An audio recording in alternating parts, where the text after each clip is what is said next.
Welcome to NFL Total Access presented by Jeep. My name is MJ Acosta-Ruiz. Hey, have you narrowed down your at-home draft board yet? No? All right, well, you have 2 more days until the 2021 NFL Draft in Cleveland. It is a cast of thousands tonight to give you insight into every single draft angle. So let's get it started in the host city. The big draft stage, the lights, and all the anticipation will be on full display in Cleveland. Construction crews are wrapping up the work on what will be the center of all the excitement starting at 8 Eastern on Thursday. To get you ready for those top 3 selections, we'll start things off with James Palmer in Jacksonville. After a very lengthy evaluation process, the Jacksonville Jaguars believe there's not a single negative that they found in their evaluation of quarterback Trevor Lawrence. And 2 traits jump out to the Jaguars and every evaluator that I spoke with.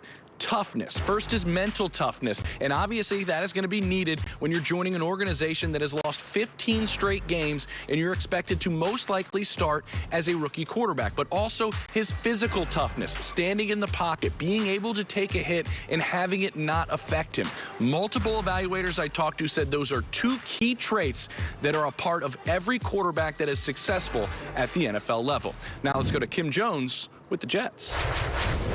James, thanks so much. This is what we know about Joe Douglas and this draft. The Jets general manager has 10 draft picks. Let's focus on the really premium picks, 3 in the top 34. Yes, we know the Jets have fallen in love with Zach Wilson. It'll be an upset if he's not drafted 2nd overall. With those other 2 early picks, think defense, think cornerback, which is a definite need, as is pass rusher. Now let's send it over to the 49ers and say hello to Mike Yam. Well, Kim, here in Santa Clara, faithful to the Bay. Those words are literally on Levi's Stadium. There is a passionate fan base surrounding this team, but fans are on the edge of their seats with regarding who they're going to select with that 3rd overall selection. There's anxiety that it might be Mac Jones. In fact, after a pre-draft Zoom, the fans in the area actually think Kyle Shanahan and John Lynch were trying to soften the blow because it is going to be Mac Jones. To be clear, that's the exact opposite of what they said. Lynch reiterated that he loves and respects the fan base, and he made a really good point that's actually hard to argue. Teams that are typically picking 3rd overall, they're not all that good. And MJ, you know this from covering this football team for as long as you did. When this team is healthy, doesn't matter who they select on Thursday night, they're going to have a ton of weapons to work with. Well, Mike Yam, just about 48 hours until we get a definitive answer on that. In the meantime, Bucky Brooks is gifting us with his latest top 10 board in his mock draft 3.0. So what's his projection for 3rd overall? Says it right there. Bucky has Trey Lance going to the 49ers. All right, here we go, gentlemen. Maurice Jones-Drew, David Carr, James Jones, Mark Ross, all here tonight. Bucky Brooks, gentlemen, says that it is Trey Lance at number 3 for the Niners. Our QB, David Carr, I'm going to come to you first. Knowing what you know of Kyle Shanahan, do you think Trey Lance could be the guy for the Niners? Well, there's a possibility that any of the top 5 guys are the guy for the San Francisco 49ers. Just knowing what I know about Kyle Shanahan, Kyle really believes, and he said this even this week, that he feels comfortable with any of the top 5 guys running his offense. And that kind of gives you a little insight into what Kyle Shanahan believes. He really thinks that he can take any quarterback that is capable and plug them into his system and be productive. Now, why would you take a Mac Jones? Because he's a cheaper version of Jimmy Garoppolo. He can do the same things. He can run my system, and I can put more players around him. Why would you take a Trey Lance? Trey Lance doesn't really make a lot of sense to me. He's a little bit more inconsistent, but he still has that young factor. For me, it's Justin Fields. The pick is easy. I've already filled the card out. I know the other 2 guys are going to be gone. He's my guy. Justin Fields is dynamic. He's going to make your offense even more explosive, more dynamic.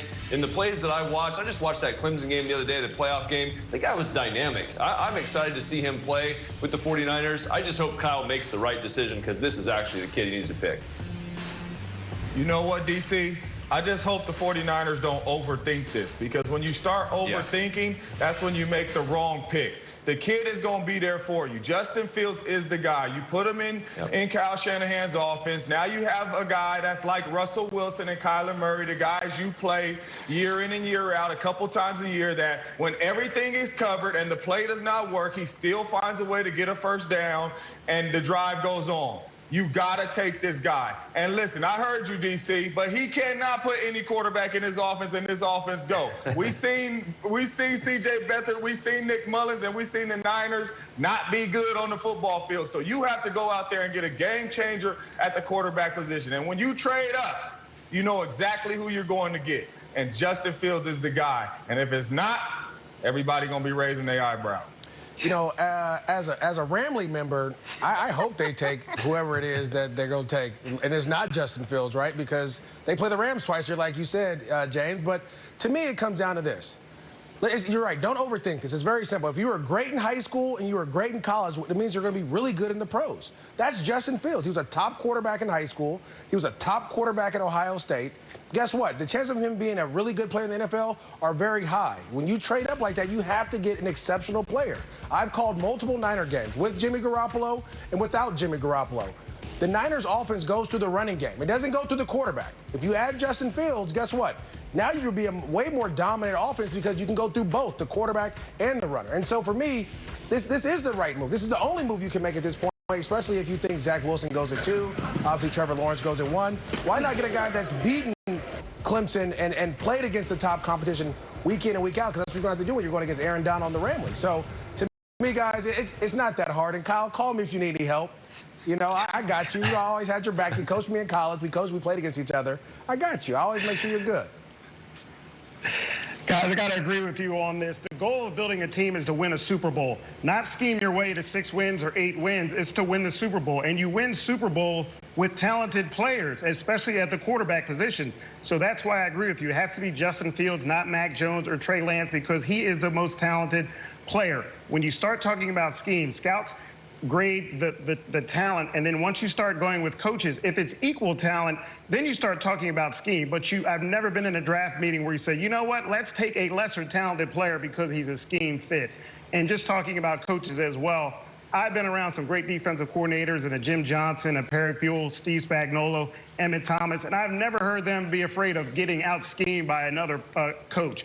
But I have heard the fear of playing against playmaking quarterbacks, playmaking players on the offensive side, and that would be Justin Fields, not Mac Jones or Trey Lance. So because of those reasons of the philosophy of how you build a team to win a Super Bowl and who you're playing against with your coaching staff being afraid of, that's why it would have to be Justin Fields for me. All right, a quick recap of the Shanny era with the 49ers. In that time, they have had 2 top 3 selections, and both times they were edge rushers, Solomon Thomas, Nick Bosa, right? In those drafts, they passed up on quarterbacks like Patrick Mahomes, Deshaun Watson, Drew Lock, Daniel Jones, also in those drafts. I'm just sharing the information, that's all. Of course, we're getting opinions from all over the sports world, including Twitter, of course. Torrey Smith says, hey, the luckiest QB in the draft is the one going to San Francisco. I hear you. All right, let's check in with Ian Rappaport for more news around the league. Hello, Ian. Ian, you got a chance to speak with Urban Meyer about how he approached his first NFL draft. How did that convo go? MJ, it was fascinating because Urban Meyer, the new Jaguars coach, as you mentioned, really took me through the process of how they arrived at their eventual pick at #1 overall. Now, Meyer would not specifically say it was Trevor Lawrence like we all assume on Thursday night. They're going to use the full 10 minutes to kind of milk the drama a little bit. But what he did tell me is first the staff, when they first got hired, narrowed down the quarterbacks to the 3 top ones. And of course, that's Trevor Lawrence, Zach Wilson, and Justin Fields. They went through all the film. They did all the homework. Then they put each of these 3 quarterbacks on at least 2 Zooms just to make sure about their football intellect, to get to know them a little bit. Then they spread it out a little bit, did more one-on-one Zooms. They gave each player some plays to memorize, ask them to teach them back to them, really try to get to know what kind of a learner these quarterbacks are. It's safe to say who pick at #1. They are going to be extremely happy with the player and the person that they are taking. Oh, one other draft tidbit I wanted to mention, the Los Angeles Rams, who of course don't have a first-round pick, they are doing their pre-draft press conference virtually because, as Sean McVay and Les Snead just mentioned, both of them are high-risk close contacts for someone who tested positive for COVID-19.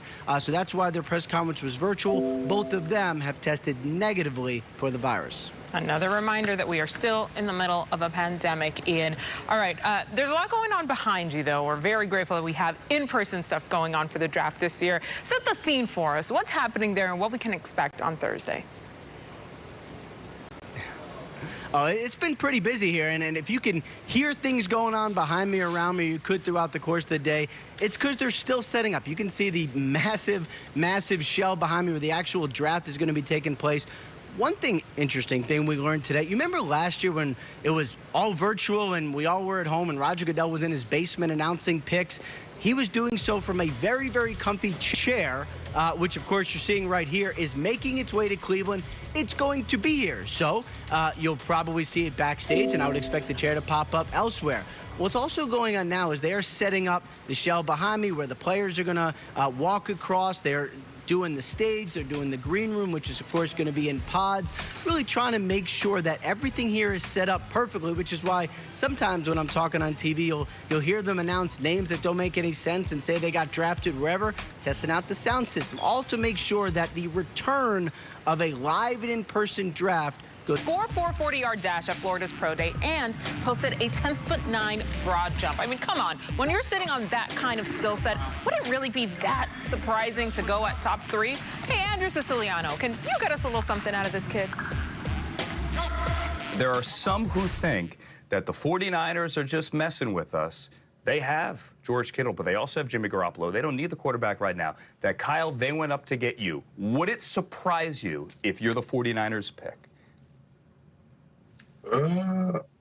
I'll say it's half and half. It was surprising, but it was definitely surprising because it's a lot of great quarterbacks in the draft, and I think the first 4 picks will be quarterbacks. But if I do get the chance to be drafted at 3rd, that'd be,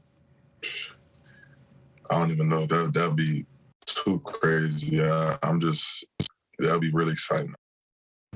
Yeah, James Jones has been keeping close tabs on Kyle Pitts and his evolution as he prepares to enter the NFL. JJ, did you hear that? He said it would be too crazy for him to go at top 3. I don't think it is, actually, but what is your vision for Kyle Pitts? What do you think is the best team fit for him? Well, I do not think it's too crazy. And it doesn't matter the team, MJ. This dude right here is the best player in the draft. He's a plug-and-play guy. He's a mismatch problem for everybody. You see him right here on the cornerbacks. Cornerbacks, too small, not strong enough. You see him right here on the safeties. Safeties, not quick enough to stay with him. He is a tight end and a wide receiver body. He can do it all. And then when you start pressing him, now this right here is unteachable when you this size, this weight, and can move like that. And right here, you see him drop his hips, get in and out of his break. If you're a safety or a corner trying to cover this guy, is a mismatch problem. And if you can get him on your ball club, on your team, you're going to be able to get him in situations like this, and it's going to be a mismatch all game long. This is the cheat code right here at the tight end position. This is unstoppable. Throw it up. I play above the rim. I'm going to go get the ball. Touchdown, 6 of them. Ring it up. James, I mean, we called him a unicorn off the top of the show, and that is exactly why. When you're watching the highlights there, you broke down some of the film. Who does Kyle Pitts remind you of?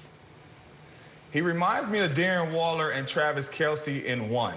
Travis Kelce off the line of scrimmage, Darren Waller speed, the ability to go up and get the football. And when you put those two dudes together in one body, it's called unstoppable. And that's what you're getting with Kyle Pitts. So I'm telling you right now, I will not be surprised if he is the number 3 pick to the San Francisco 49ers. This kid can make all the plays. And when you talk about those two dudes right here, and you see it on the tape right here, how him and Darren Waller look very similar, and then you put in the Travis Kelce moves off the line of scrimmage, I'm telling you right now, Pro Bowl player for a long time right here, Kyle Pitts. JJ, he actually told our Kim Jones that Travis Kelce is exactly who he models his game after. So how's that a comp for you? But Andrew Siciliano saying, oh, they are saying that he could go top 3, that they went up to get him. I am they.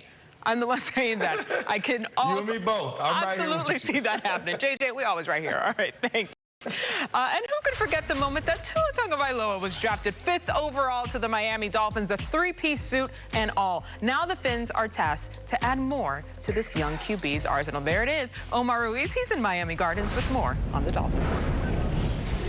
The Eric Flowers trade leaving a hole on the Dolphins' offensive line, and from what I understand, last year's 2nd-round pick, Robert Hunt, who spent much of the year at right tackle for the Dolphins, will be moved inside to guard, which means that the position protecting Tua Tagovailoa's blind side, right tackle, is now available. So perhaps at number 6, offensive tackle moves a little more into focus for the Dolphins, namely Penei Sewell or Rashawn Slater. We know the Dolphins have done their due diligence on all the big-name playmakers like Pitts and Chase, the Alabama wideouts, but perhaps offensive line now comes into the equation. General Manager Chris Grier said last week he'll have no regrets moving out of 3 and eventually into 6 for the Dolphins in the first round of this draft. He also said he owes it to the organization to take all calls from other teams looking to trade into the top 10.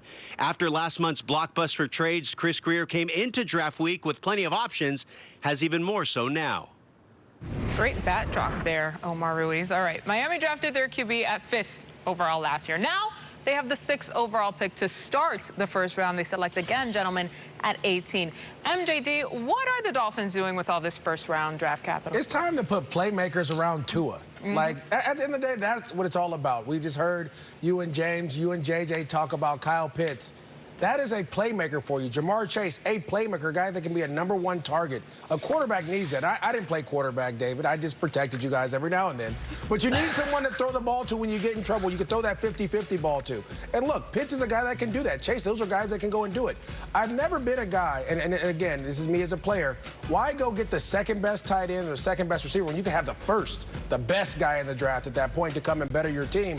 I just think if you're the Dolphins, it's time to put guys around Tua to help him out.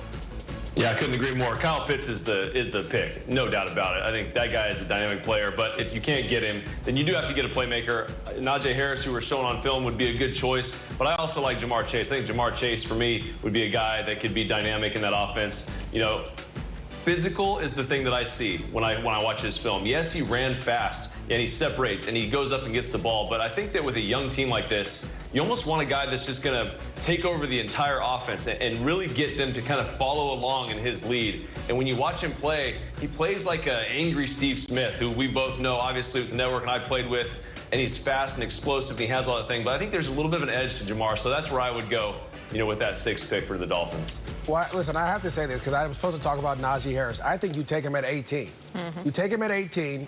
Now you have a dominant #1 receiver, a dominant workhorse in the backfield, someone that Tua's comfortable with, actually really good friends with, and a guy that can command what we call 8-man boxes. So now Tua's only throwing against cover 3 and man-to-man, and you'll watch his growth as a player. To me, the Dolphins, you're set up for success. You just have to make the right picks in this draft, and you'll be ready to go. You were 10-6 last year. Right. Make it happen. Look, MJD, the Dolphins made huge jump defensively last year, right? They've also invested in that offensive line, so now they can really focus on those playmakers in this draft. All right, guys.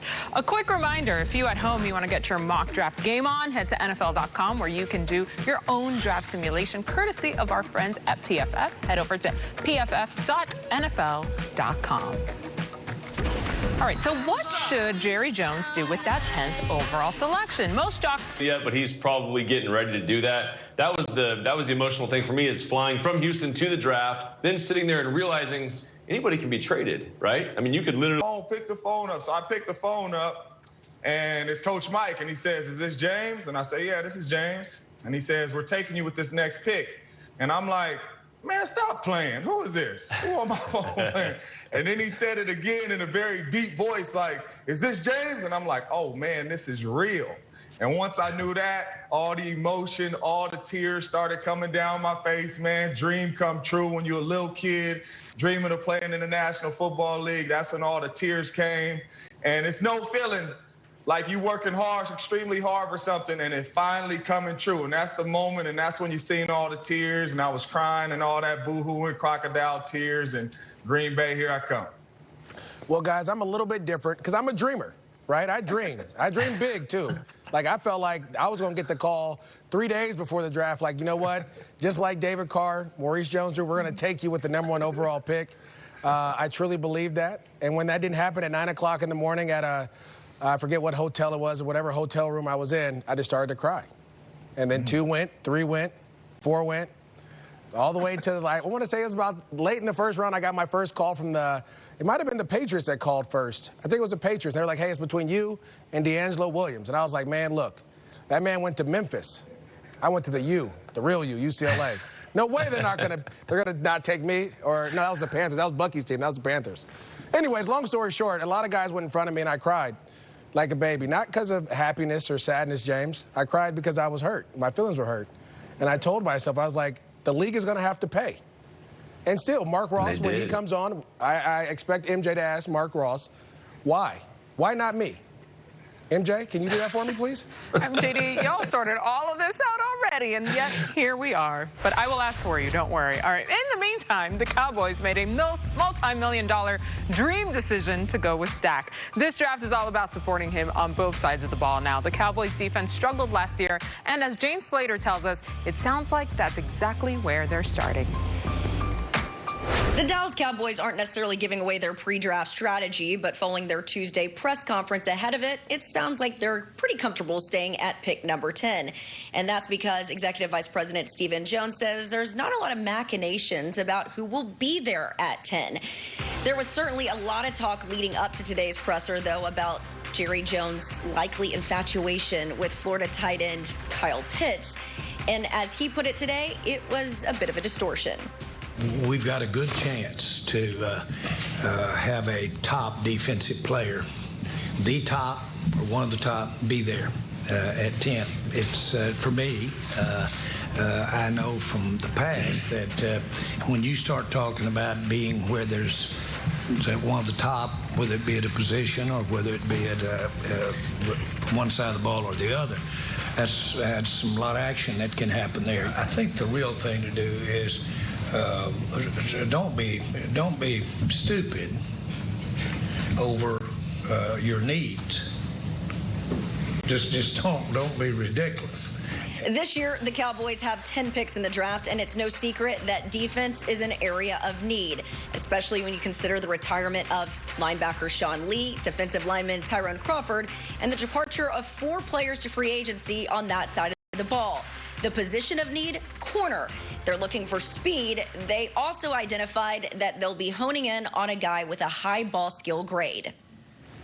All right, thank you, Jane. And here's how our draft experts see things playing out for Dallas in the 10th overall pick in their mock drafts. Daniel Jeremiah has them drafting Michigan edge rusher Kwity Paye, while literally everyone else has them taking Alabama cornerback Patrick Surtain. All right, Mark Ross, our in-house front office executive. What say you? Which position are the Cowboys going to address at number 10?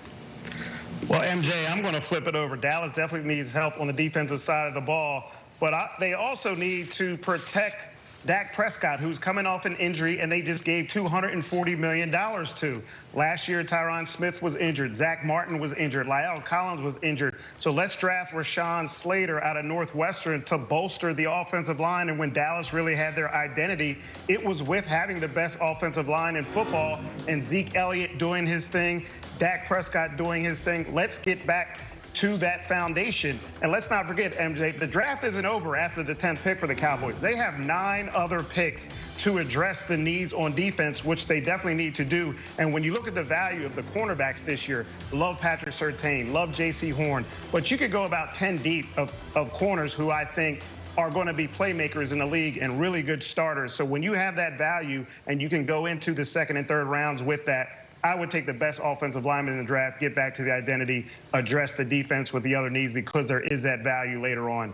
Mark, we actually have the man who would likely agree with what you're saying. Dak Prescott's going to be on the show tomorrow. But I think folks are looking for sort of that obvious popular name, right? But when you look back at some of the unpopular night of draft picks in the moment, like Zach Martin, Travis Frederick, who's now retired, they ended up being incredible pieces on that offensive line that were mainstays for a long time over in Dallas. All right, the time for a draft fact presented by Jeep.